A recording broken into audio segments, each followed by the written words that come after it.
nnwere onwe bụ okwu nke a na-achọ ịkọwa ugbu a ka ọ ga-adị ka a na-asị ihe ọ pụtara bụ mmadụ ime dịka o siri chọọ, ma nnwere onwe abụghị onye mere dịka o siri chọọ, n'ihi na n'ime ngwugwu nke nnwere onwe nke ekekọtara, ụfọdụ ọlụ na ije ozi ndị dị ukwuu ma dịkwa oke mkpa. Pọl ghọtara nke a, ọ bụkwa n'ihi nke a ka o jiri bara Pita mba n'iru ọra nzukọ niile. N'ihi gịnị? N'ihi na Pita jiri nnwere onwe ya n'ime Kraịst tọọ mgbere ahịa iji wee nwee nnabata nke ndị gbara ya gburugburu. Gị onye ọma na-ege anyị ntị ugbu a, n'ebe ntụgharị gị nke ụbọchị taa, onye ozi Chineke Dr. David Jeremiah na-ewetara anyị nkụzi ihe nke isiokwu ya bụ nlụsi ọlụ ike na ịgba mbọ nke onwe. Ana m arịọ gị ugbu a ka ị gee ntị dịka ị na-eme nke a, ka onye nwe anyị gọzie gị n'aha Jizọs. Amen.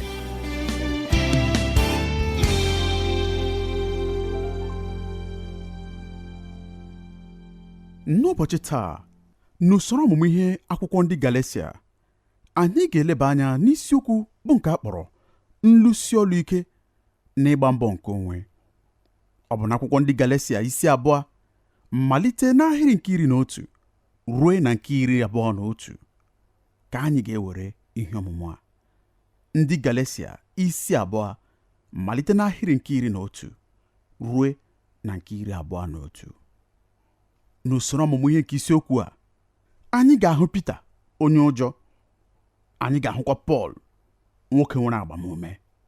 Ọ bụrụ na unu nọnyere anyị kamgbe abalị ole na ole nke anyị malitere ihe ọmụmụ anyị n'akwụkwọ ndị Galatia, unu ga-amata ebe anyị malitere, unu ga-achọpụtakwa ebe anyị rutere ugbu a. Anyị ka na-akwa n'iru n'ihe ọmụmụ anyị.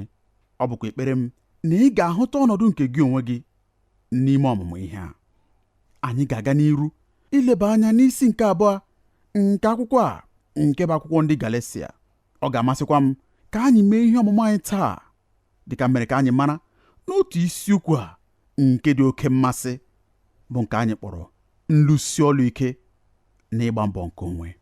Mmadụ ole n'ime anyị maara na anyị ọtụtụ ndị nke Kraịst, ihe niile a na-ekwu okwu ya bụ banyere ihe m kwesịrị ime.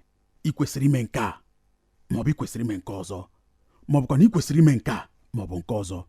Oge ụfọdụkwa ndị mmadụ na-anọgidesi ike n'ime ihe ndị ekwesịrị ime ruokwa oge ha kara nka. Ihe ha kwesịrị ime ejupụtawokwa ebe niile ma dịkwa ike nke ukwuu. Anyị hụkwara ihe ịma atụ nke a na akwụkwọ ndị Galatia. Ụkpụrụ ozizi nke omenala iwu nke a kpọrọ legalism n'asụsụ oyibo, nke bụ isiokwu nke akwụkwọ ndị Galatia, ka ha kọwara dịka mmadụ ịhụta onwe dịka ikike nke ji nzọpụta ya. Mmadụ ịhụta onwe ya na ọ bụ ya bụ onye ji nzọpụta ya karịa ịhụta Chineke dịka onye ji nzọpụta ya. Ha na-asị, ọ bụrụ na ị kwuo okwu dịka ị kwesịrị isi wee kwuo, ọ bụrụ na ị soro n'otu nke ndị bụ ezi mmadụ, a ga-azọpụta gị. Ha kwenyere na ọ bụghị Chineke ka ọ dịrị imezu nzọpụta gị, kama na ọ bụ gị onwe gị ka ọ dịrị. Gịnị ka nke a na-alụpụta? Anyị na-enwe iru na-egbu maramara, okwu dị ụtọ ma dịkwa mma na ntị, nzọmụkwụ ndị yiri eziokwu. Ma lezie anya nke ọma, gee ntị nke ọma, enwere ihe nke na-adịghị n'ebe ahụ. Ị maara ihe ọ bụ? Ọ bụ ọṅụ. Ọṅụ. Gịnị were ọnọdụ ọṅụ n'ime ndụ ndị dị otu a? Ọ bụ ụjọ. Ụjọ na-ele gị anya ị gaghị enwe ike imezu ihe niile a tụrụ anya n'aka gị, ma ọ bụkwa na mpako na imezuo ihe niile dị ka a tụrụ anya ya n'aka gị, ma ọ bụkwa na echiche nke obi ịda mba, nakwa obi ịlọ mmiri, nakwa ọdịda na imejọwo ihe. Ụkpụrụ ozizi nke omenala iwu bụ ntaramahụhụ nakwa nwagbu nke mmụọ anyị. Ọ bụ mmadụ ịkpọbi nrọ ya ụkwụ. Ụkpụrụ ozizi nke omenala iwu bụ okpukperechi zuru oke idebe gị ndụ, ma o zughị oke inyeju gị afọ. Ya mere ị ga-abụ onye agụụ na-anya anya n'ihe nke ime mmụọ. Ndị nkụzi gị adịghị enyeju gị afọ. Ha amaghịkwa ebe ha ga-eji weta ihe oriri iji wee nyejuo gị afọ. Ya mere agụụ na-aga n'iru ịnyụ gị na ha onwe ha anya. Ihe oriri unu bụ ụkpụrụ nakwa omenala dị iche iche. Ọ bụghị ezi erimeri nke na-enye ọbara ndụ nke ime mmụọ. Ọ bụ naanị okpukperechi. Ọ bụ otu a ka Mas Lucado siri dee ya n'akwụkwọ ya nke a kpọrọ He Still Moves Stones. Ezutewo m ọtụtụ mmadụ ndị siri otu a kọwara m ije ha na Chineke. Ọ dịkwara otu a nye m onwe m ọtụtụ afọ. N'eziokwu, etolitere m n'ogige dị otu a. Ogige ebe ndị niile gbara m gburugburu bụ ndị hụtara onwe ha n'ime ọnọdụ dị otu a. N'ọtụtụ okwu dịkwa iche iche nke bụ ihe akwụkwọ ndị Galatia isi 2 malite n'ahịrị nke 11 ruo na nke 21 na-ekwu banyere ya. Ọ bụrụ na anyị na gị soro kamgbe anyị malitere usoro nke ihe ọmụmụ a, ị ga-amata na ihe mere tupu erute n'ebe a bụ na anyị hụrụ Pọl malitekwara njem ya n'ụzọ Damaskọs wee ruekwa n'oge ikpeazụ bụ nke anyị hụrụ na nnọkọ anyị nke ikpeazụ ebe Pita, James, Jọn nakwa ndị ozi ndị nke ọzọ na-enye ya aka nri nke nwekọrịta, ebe ha mekwara ka mmadụ niile mata na a na-ekwusa ozi ọma nye ndị Jentaa nakwa nye ndị Juu. Ọ bụ ezie na ha na-eme nke a site n'ụzọ dị iche iche, kama ọ bụ otu ozi ọma ahụ ka a na-ekwusa. Ma na mpaghara nke akwụkwọ nsọ a, ọnọdụ na-agbanwe site na Jerusalem ruo Siria nakwa Antiọk bụkwa obodo nke dị mkpa nke ukwuu n'akwụkwọ agba ọhụrụ nke akwụkwọ nsọ. Ọ bụ nzukọ ebe a zọpụtara ndị mba ọzọ nke mbụ, ebe hiwere nzukọ Kraịst nke mbụ n'etiti ndị mba ọzọ, ebe Pọl na Barnabas bụrụ ndị ọzụzụ atụrụ mbụ ya, ebe mbụ na mbụ a kpọrọ ndị nke Kraịst aha nke bụ oyiri Kraịst n'oge nke mbụ na mbụ. Ọ bụkwa ihe dị oke mmasị nye anyị na n'ime ahịrị iri mbụ nke akwụkwọ ndị Galatia isi nke 2 na Pọl jere Jerusalem nwetakwa ezi nnapụta nakwa aka nri nke nwekọrịta site n'aka Pita, James nakwa Jọn. Ma dịka ị bịara n'ahịrị nke 11, Pita bịara Antiọk, ma ọ bụghị otu ụdị nnapụta ahụ ka o nwetara. Ya mere, ọ ga-amasị m ugbu a ka ị soro m gụọ banyere enweghị agbamume na ikwesị ntụkwasị obi nke Pita malite n'ahịrị nke 11 ruo na nke 13 nke akwụkwọ ndị Galatia isi 2. Na nke mbụ na mbụ, anyị ga-agụ banyere nguzogide nke eguzogidere Pita n'ahịrị nke 11. Ọ na-asị otu a: ma mgbe Kaịfas bịaruru Antiọk, eguzogidere m ya n'iru n'ihi na ọ nọ n'ọmụma ikpe. Cheta na nke a bụ ihe odide nke Pọl. Ka anyị kwụsị nwa nkeji ole na ole ma sorokwa m chee echiche banyere ihe na-eme ebe a. Pita na Pọl bụ ndị nke Kraịst. Pita na Pọl bụ ndị ozi. Pita na Pọl bụ ndị isi a na-akwanyere ugwu nke nzukọ Kraịst.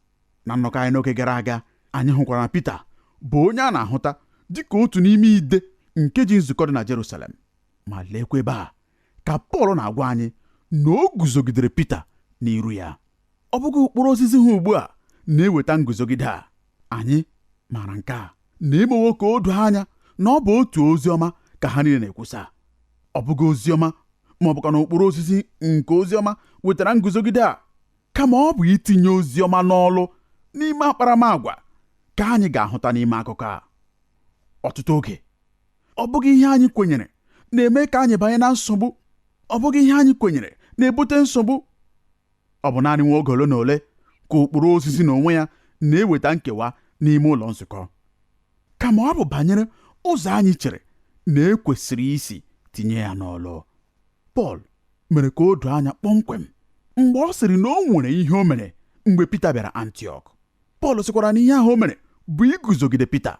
Pọl guzogidere Pita wee sịkwa ya, Pita, ọ bụ gị butere nsogbu niile anyị nwere ebe a ugbu a. Ị nọ n'ọmụmụ ikpe. Okwu a nke bụ ịnọ n'ọmụmụ ikpe bụ okwu Grik nke dị oke mmasị. Ihe ọ pụtara bụ mmadụ ịbụ onye ikpe mara ewee maa ya ikpe. Ọ sị Pita, Pita, ị bụ onye ikpe mara, ị mere ihe na-esighị ezi. Ugbu a lee ihe mere ahịrị nke 12.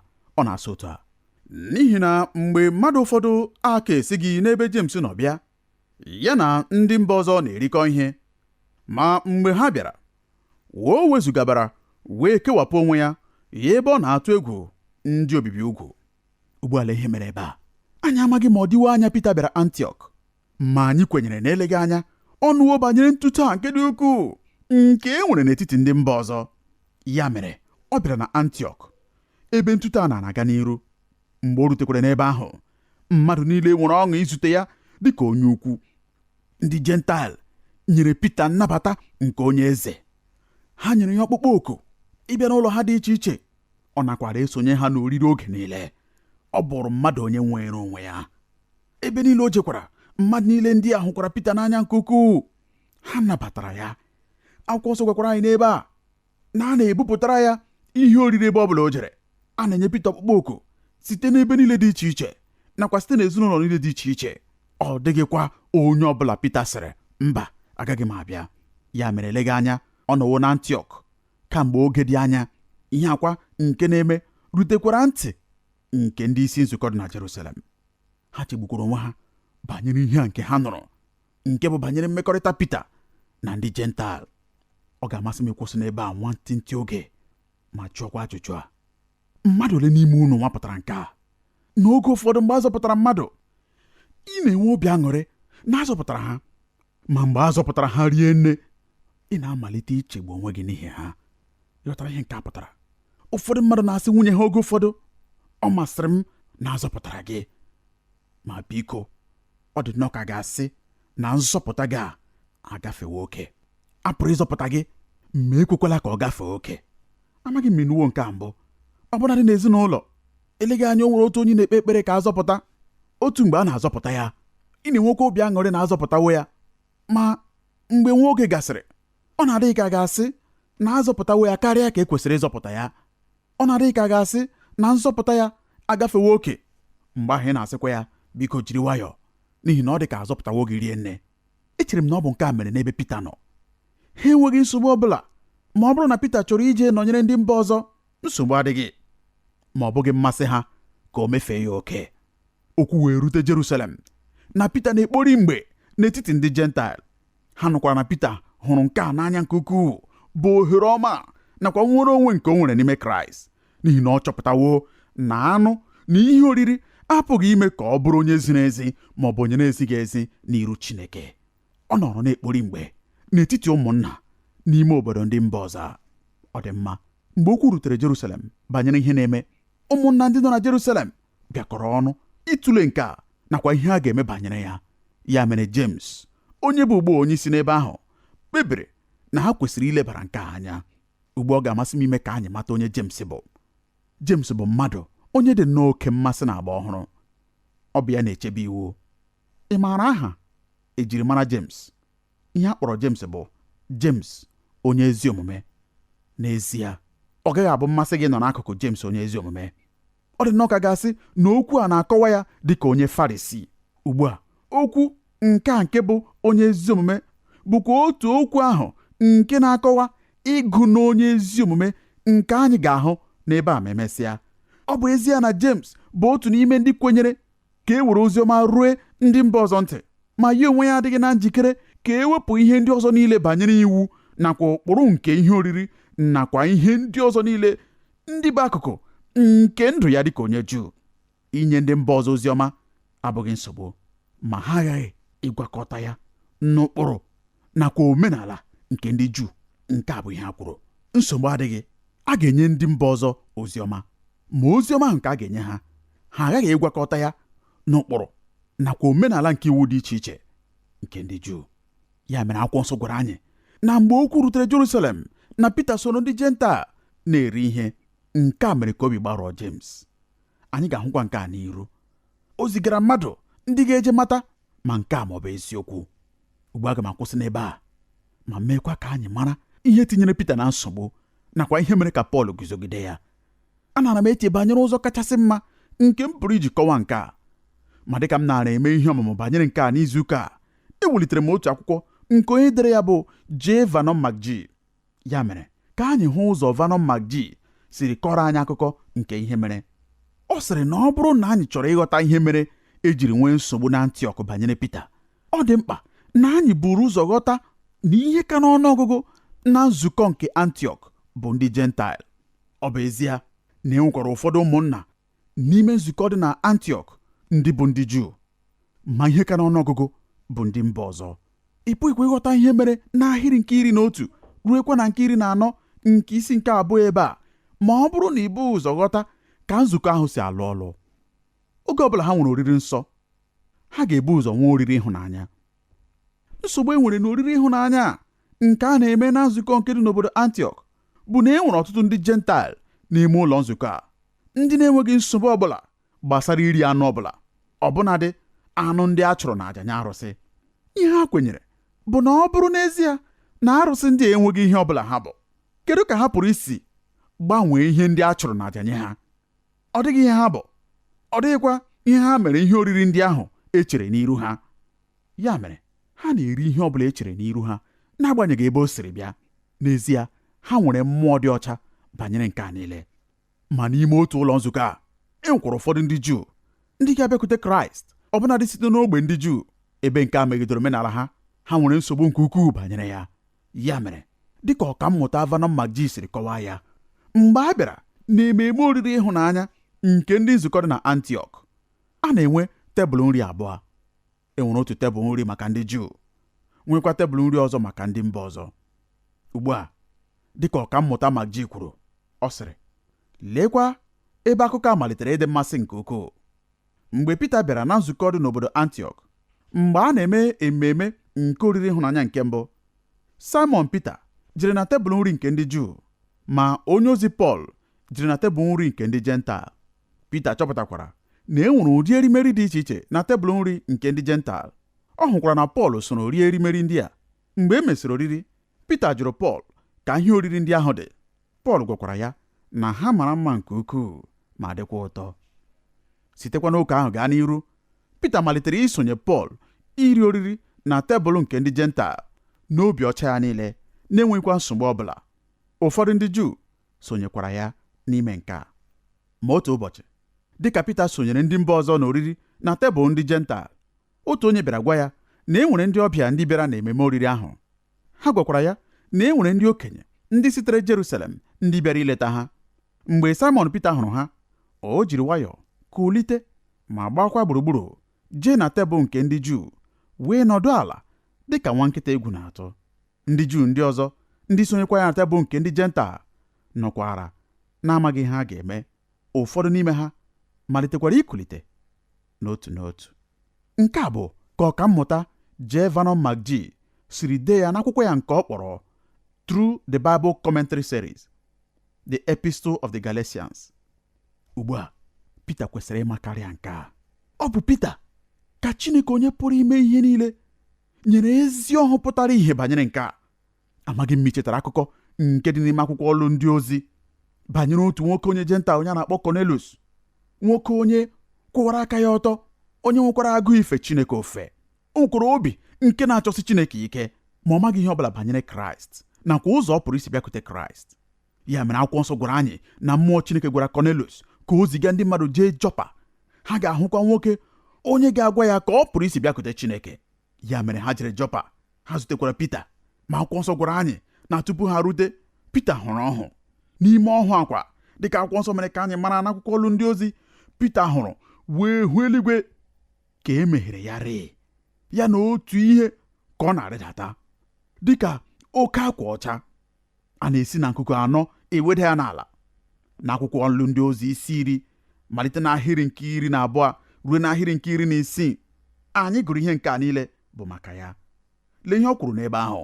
Ọlụ ndị ozi isi 10 malite n'ahịrị nke 12, ọ sị otu a: nke anụ ụkwụ anọ na ihe na-akpọ akpụ n'ala na anụ ufe nke eluigwe niile dị iche iche dị n'ime ya. Otu olu wee bịa ruo ya ntị sị, Pita, bilie, gbue, riekwa. Ma Pita sịrị, m gaghị eri ma ọlị, onye nwe anyị. Ị hụrụ, ugbu a ọ ga-amasị m ime ka ị mara na nke a bụ nwa obere okwu nke ị kwesịrị iwezuga site n'ọba mkpụrụ okwu gị. Onye nwe m gaghị eme ya. Nke a adabaghị adaba ma ọlị. Ka ọ hapụ ịdị mgbe ọbụla na ndụ gị mgbe ị ga-asị, onye nwe m gaghị eme ya. Pita sịrị, onye nwe m gaghị eri ma ọlị. M gaghị eri ma ọlị, onye nwe anyị, n'ihi na ọ dịghị mgbe ọbụla m riri ihe ọbụla nke rụrụ arụ nke na-adịghịkwa ọcha. Otu olu wee bịa ruo ya ntị ọzọ nke ugbo abụọ sị, ihe Chineke mere ka ha dị ọcha, gị onwe gị emela ha ihe rụrụ arụ. I wee mee ihe a ugbo 3, ngwa ngwa i wee nara akwa ahụ rigo n'eluigwe. Mgbe nke a mere ugbo 3, Pita ghọtara ozi ahụ. Ọ ghọtakwara na ihe ozi ahụ pụtara bụ na o kwesịrị isoro ndị ikom ndị a bụ ndị Cornelius zutere bụ ndị chọrọ ya bịa site na Antiọk ma sorokwa ha jee n'ụlọ Kọneliọs. Akwụkwọ nsọ mekwara ka anyị mara na mgbe Pita rutere n'ụlọ Kọneliọs, o kwusara ozi ọma, enwekwara ntute nke ime mmụọ, a zọpụtara Kọneliọs. Na njedebe nke ihe ndị a niile, anyị gụrụ okwu ndị a n'akwụkwọ Ọlụ Ndị Ozi isi 10 ahịrị nke 34. Ọ na-asị, Pita wee saghee ọnụ ya sị, n'ezie, ana m aghọta na Chineke abụghị onye na-ele mmadụ anya n'iru. Ị hụrụ ya? Ya mere ihe Pita mere n'ụbọchị ahụ, dịka ọ hụrụ ndị ozi ndị Jems zipụrụ site na Jerusalem ka ha batara n'ime ụlọ nzukọ ahụ. Tupu nke akwa, cheta na o nwere nnwere onwe nke ime ya dịka obi ya siri chọọ. O nwere nnwere onwe isoro ndị Jentaịl rikọọ na ṅụkọọkwa na tebụl ndị Jentaịl. Ma ugbu a kwa, mgbe ọ hụrụ ndị ozi Jems, o kulitere site na tebụl nke ndị Jentaịl ma jeekwa na tebụl nke ndị Juu. Ihe o mere abụghị n'ihi na ọ maghị ihe ziri ezi nke o kwesịrị ime. Ihe o mere bụ n'ihi na ọ na-atụ egwu ihe ndị otu ndị site na Jerusalem ga-eme. Ọ na-atụ ha egwu n'ogo dị elu karịa ka o siri hụta ịdị oke ọnụ ahịa nke nnwere onwe ya n'ime Kraịst Jizọs. Ụmụnne m na ụmụnna m, anyị na-eme nke oge niile, ọ bụghị eziokwu? Anyị na-eme ya, ọ dịghị mkpa inye ihe ịma atụ ọbụla. Gị onwe gị maara na anyị na-eme nke a. Oge ụfọdụ anyị maara na Chineke enyewe anyị nnwere onwe, ma anyị na-ekwenye ndị ọzọ ka ha zunarị anyị ọṅụ nke nnwere onwe a. Anyị na-ekulitekwa gafere tebụl nke ndị Jentaịl ma laghachikwa azụ jee soro ndị enyi anyị nọdụ n'ala na tebụl nke ndị Juu. Anyị hụtara ihe nke a lụpụtara n'ahịrị nke 13. Lee ya ebe a, ndị Galatia 2 ahịrị nke 13. Ọ na-asị otu a: ndị Juu fọdụrụ wee so ya n'inwekwa iru abụọ, nke mere ka iru abụọ ha dọrọ Barnabas n'onwe ya iso ha. Ị hụrụ nke a? Mgbe Pita mere ihe o mere, ọtụtụ mmadụ sonyere ya, ọbụna dị Barnabas, onye bụ ezi oyi Pọl, onye sonyekwara ya n'ije ozi niile, onye bụkwa otu n'ime ndị mgbasa ozi ọma dịkarịsịrị ukwuu nke ụbọchị ndị ahụ. Ọ dabanyere n'ime nke a, ọ dabanyere n'ime iru abụọ. N'ihi gịnị? N'ihi iru abụọ Pita. Gịnị na-eme n'ebe a, ndị enyi m? Oziọma nke Kraịst Jizọs bụ naanị banyere nnwere onwe. Ha enwewo nkwekọrịta, mekwa ka o doo anya na ha nwere nnwere onwe ife onye nwe anyị ofufe, mekwa ka ọ pụta ìhè na anụ adịghị ihe ọ bụla ọ pụtara n'iru Chineke. Na nzọpụta bụ site na ịgụ mmadụ n'onye ikpe na-amaghị, nke bụkwa naanị site n'okwukwe nke anyị kwere na Kraịst Jizọs. Ọ dịghị ihe ọbụla jikọrọ ya n'ebe ihe oriri na ihe ọṅụṅụ nọ. Ọ dịghị ihe ọbụla jikọrọ ya n'ebe ihe oriri maọbụ oriri nke ịhụnanya gị nọ, maọbụ na tebụl nke ndị Jentaịl, maọbụ na tebụl nke ndị Juu. Ọ dịghị ihe ọbụla jikọrọ ya na nzọpụta nke anyị nwere n'ime Kraịst Jizọs. Enweghị uru ọbụla nke a bara, ma n'ihi egwu nke ndị otu ha, ha nyere ihe ngosi nke na-abụghị eziokwu banyere ihe ọ pụtara bụ mmadụ ịbụ onye nke Kraịst. Iru abụọ nke Pita. N'ihi ụjọ, Pọl jiri okwu abụọ n'ime ahịrị a kọwaa nke a. O jiri okwu abụọ nke sitere n'otu mgbọrọgwụ. Ọ sịrị na nke a enweghị ihe ọzọ ọbụla ọ bụ ma ọ bụghị iru abụọ. Nke a bụ mmadụ ime maramara n'iru gwọmpịtị n'azụ. Ọ sịrị na nke a bụ mmadụ ibi ndụ dịka ụsụ. N'eziokwu, Pọl mesịrị wee sị Pita, ọ sị ya, Pita, i kwughị eziokwu banyere ozi ọma. Ihe nke i mere ezighị ezi ma ọlị. Iru abụọ. Ugbu a, n'ahịrị ndị fọdụrụ n'ime isi abụọ nke akwụkwọ ndị Galatia, anyị ga-eleba anya na nzaghachi Pọl nye iru abụọ nke Pita. Ọ ga-akọrọ anyị akụkọ ihe mere n'ebe ahụ. N'ahịrị nke 14, Pọl sịrị: ma mgbe m hụrụ na ha agazighị dịka eziokwu nke oziọma si dị, asịrị m Kaịfas n'iru ha niile, ọ bụrụ na gị onwe gị adị ndụ dịka ndị mba ọzọ, ma ọ bụghị dịka ndị Juu, ọ bụ ezie na ị bụ onye Juu, isi aṅaa arụgide ndị mba ọzọ ka ha so ụzọ ndị Juu. Ugbu a, Pọl, gịnị mere kpọrọ gị Pita jee n'otu akụkụ ka gị na ya dozie okwu a? Gịnị mere o ji dị mkpa na ị ga-eme ya n'iru mmadụ niile? Ọ bụ n'ihi na Pita mere ihe o mere n'iru mmadụ niile. Pọl ga-eguzogidekwa ya n'iru mmadụ niile. Ọ na-ejekwa ịgwa Pita ihe o mejọrọ. Pọl họrọ ime nzaghachi nye ihe Pita mere. N'otu ụzọ ahụ nke Pita mere nzaghachi nye enweghị nrube isi ya. O guzoro n'iru mmadụ niile. Mgbe Pọl hụrụ na Pita mere omume dị otu a, ọ gbaghị nkịtị. Ya mere, o guzogidere Pita n'iru ya. N'ahịrị nke 14, anyị hụrụ na ọ tụrụ Pita mmehie ya n'anya n'iru nzukọ niile. Ọ bara ya mba n'iru mmadụ niile. Gịnị ka ọ gwara ya? Ahịrị nke 14 sị, ọ bụrụ na gị onwe gị adị ndụ dịka ndị mba ọzọ, ma ọ bụghị dịka ndị Juu, ọ bụ ezie na ị bụ onye Juu, isi aṅa rụgide ndị mba ọzọ ka ha so ụzọ ndị Juu. Nke a bụ ya bụ ihe mere n'ebe a. Pita, ị mere iru abụọ. Ị biri ndụ dịka onye iru abụọ. Na nnọkọ anyị n'oge na-abịa abịa, anyị ga-aga n'iru ịhụ ka Pita siri mee ka ọ pụta ihe na nzọpụta nke anyị nwere n'ime Kraịst Jizọs na-atụ aka naanị n'otu ihe. Nke a bụkwa nnwere onwe nke ibi ndụ dịka onye nwe anyị Kraịst Jizọs siri chọọ, ọ bụghị dịka ụkpụrụ na omenala nke iwu dị iche iche siri chọọ. Ka onye ngosi unu dịka unu na-atụgharị uche n'okwu ndị a n'aha Jizọs. Amen.